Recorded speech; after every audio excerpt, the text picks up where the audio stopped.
Hello everyone, and welcome to Part 8, Regular Expressions.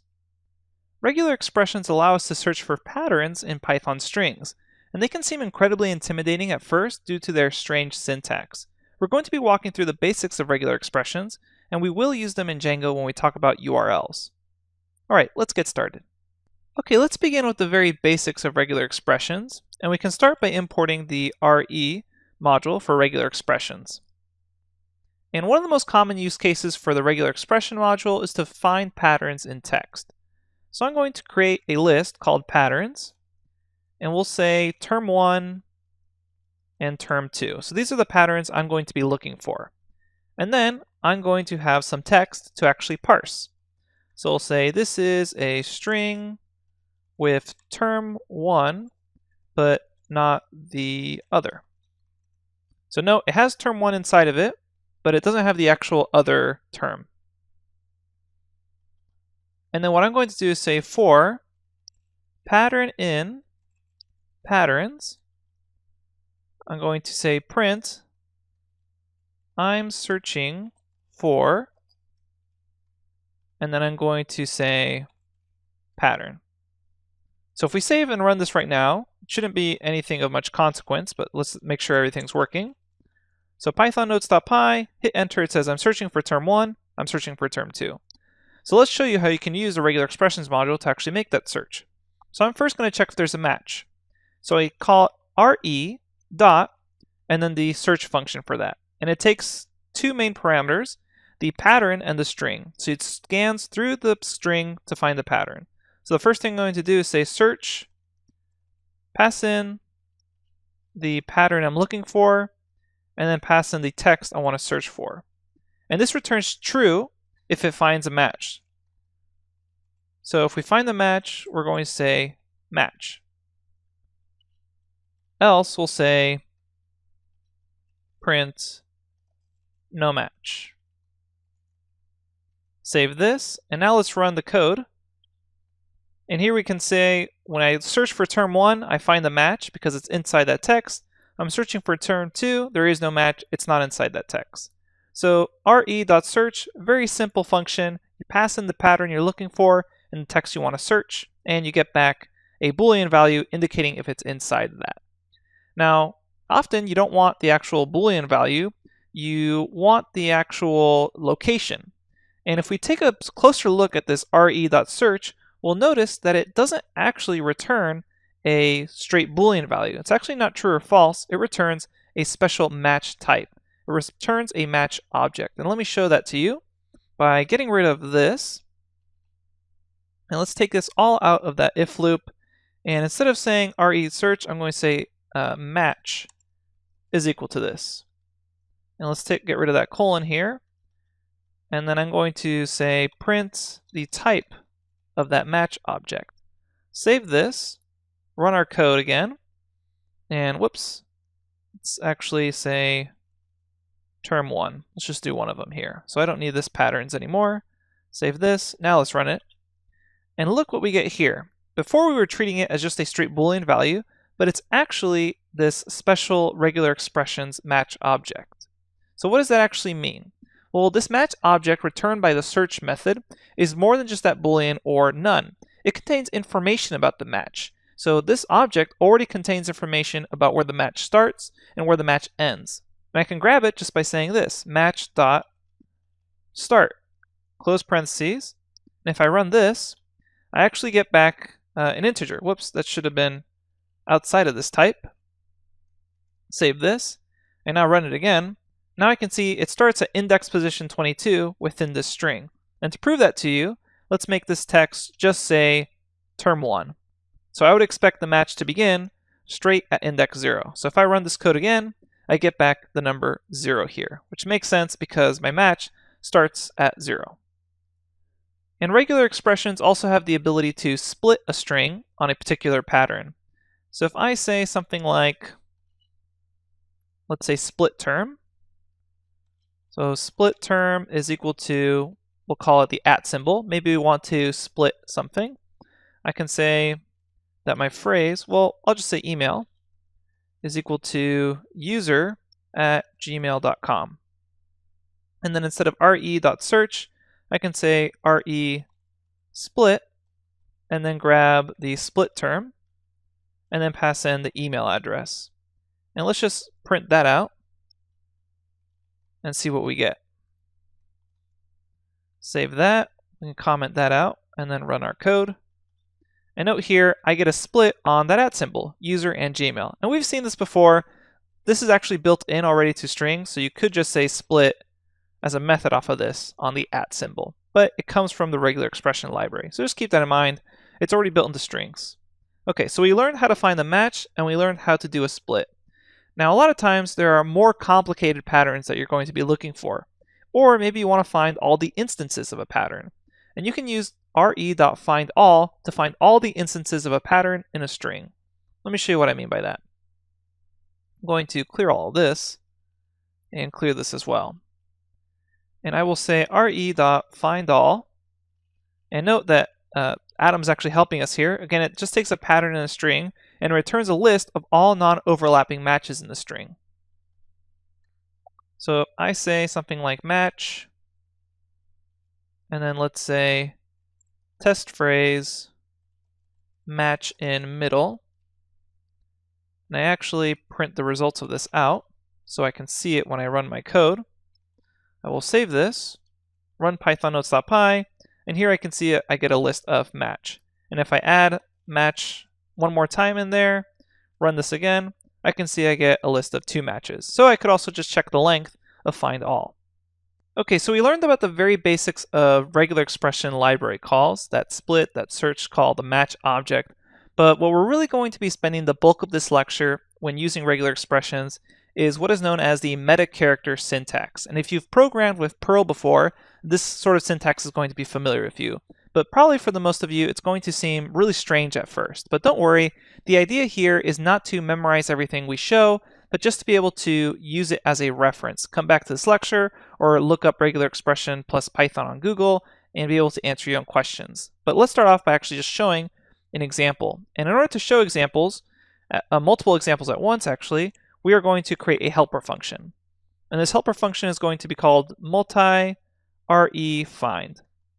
And what it does is it's going to take in a list of patterns and some phrase. And then it's going to go through those patterns. So for in patterns, what we're going to do is say print searching for pattern, and then let's say dot format, and I'll pass in pat there. And then I'm going to print re find all of pat in the phrase. And then I will print a new line because we're going to do this multiple times. So let's save that. And that's a function we're going to be using often. So let's start off with repetition syntax. And there are 5 ways to express repetition in a pattern. A pattern followed by the meta character asterisk is repeated 0 or more times. So for instance, let's get a test phrase here. And this test phrase is going to be sdsd ... sssddd ... sddd sddd. And you can copy and paste this from the notes so you don't have to listen to me talk. And then we have D, a bunch of S's, 3 dots here, and then S, and a bunch of D's. Okay. So the test pattern that I'm first going to test out here. So test patterns, again, it's a list, and I'm going to say SD asterisk. So here's my test pattern, and what this stands for is I want to find an S followed by 0 or more Ds. And keep in mind that kind of strange wording, 0 or more Ds. So what we're going to do now is call multi-re-find with my test patterns, and I'm going to pass in my test phrase. Let's save this and run this and see what we get out. So if I scroll up here, I pretty much get back every instance of where there is an S. I get SD, S, SDDD, etc. Which makes sense because when you're using the asterisk, this returns this pattern, SD, followed by anything repeated 0 or more times. So essentially, you're kind of asking for almost anything. Anything that starts with an S, at least. So again, the key thing with this asterisk, and let me kind of separate this out so we can kind of get an idea here. It's going to be an S followed by 0 or more Ds. And the asterisk is attached to that D there. And later on, we'll show you how to attach it to more than one letter. Okay, so that's not very helpful to just search for anywhere where there's an S followed by 0 or more Ds. So if we want it by 1 or more Ds, we put a plus sign. So if we look at the results here, this was 0 or more Ds, which basically asked for anywhere there's an S. Now if I run it with 1 or more Ds, I get back these values. And this makes a lot more sense. Here I get S, where it's followed by any count of Ds.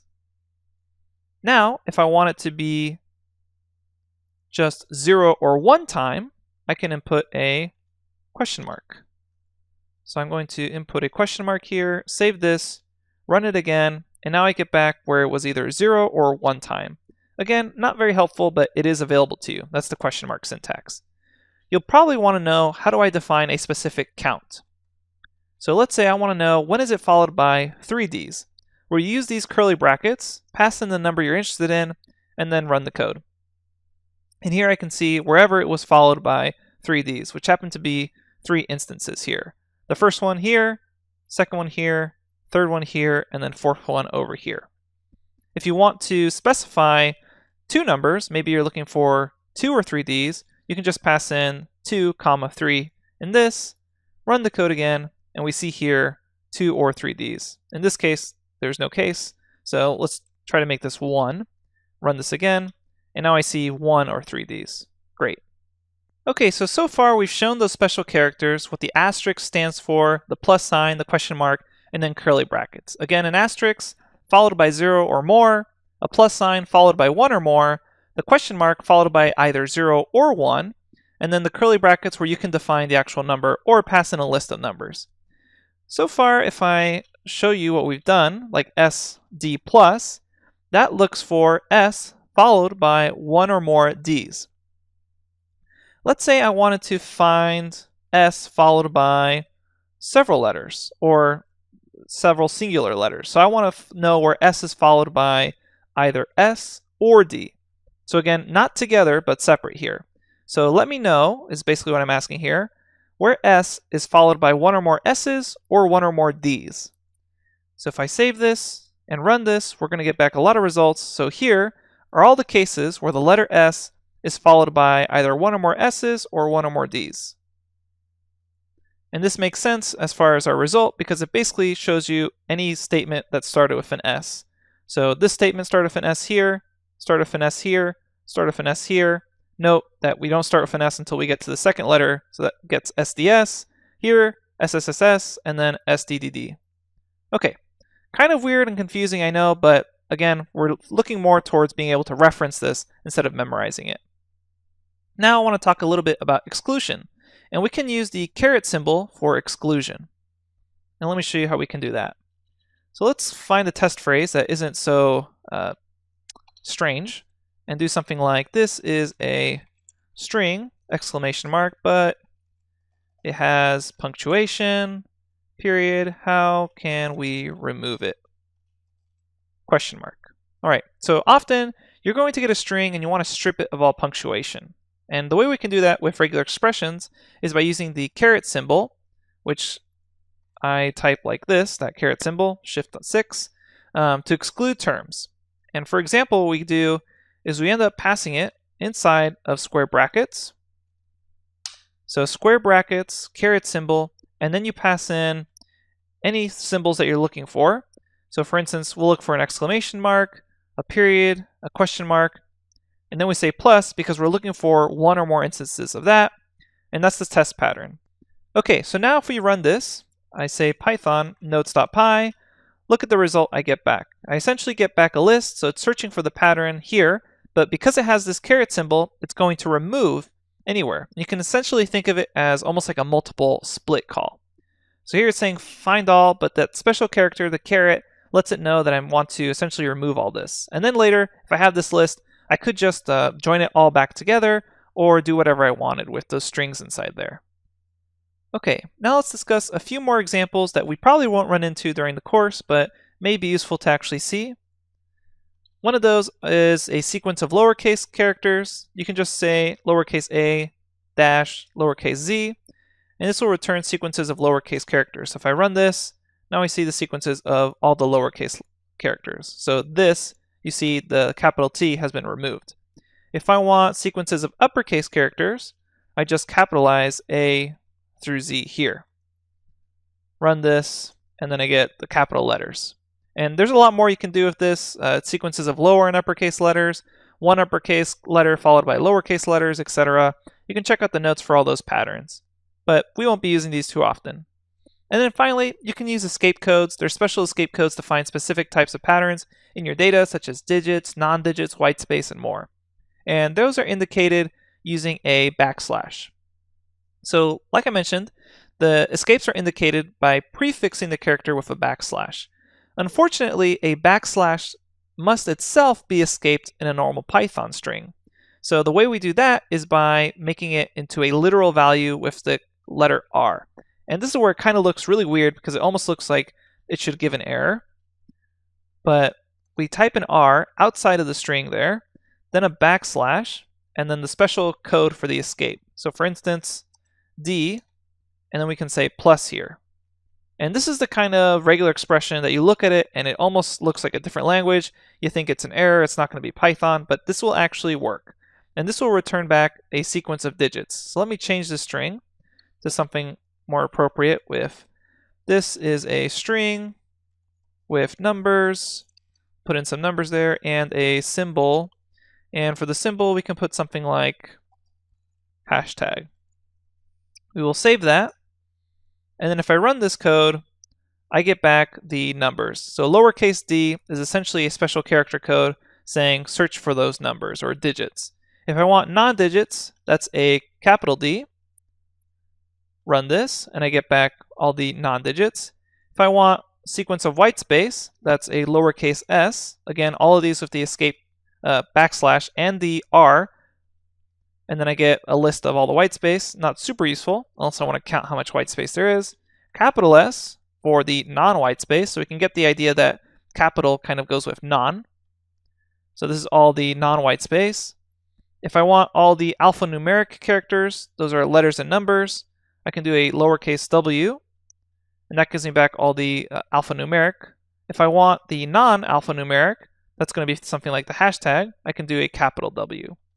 And that gives me a bunch of blanks, and then I get the hashtag there. So those spaces are also non-alphanumeric. Okay, so in conclusion, by now, you should have a solid understanding of how to be able to reference the regular expressions. Now, there are a ton of more special character instances, and if I say something in the Django sections that we haven't covered yet, I'll be sure to kind of give a little extra explanation of what we're doing. We won't do anything super intense with regular expressions in Django. Essentially, we'll be just using them with URLs to kind of figure out, okay, am I going to .com/admin or /views/URL/ etc. Okay, hopefully you weren't super intimidated by this and you got a little bit of a good feel for what to expect when you're viewing regular expressions. Again, I don't expect you to memorize any of this. Thanks everyone, and I'll see you at the next lecture.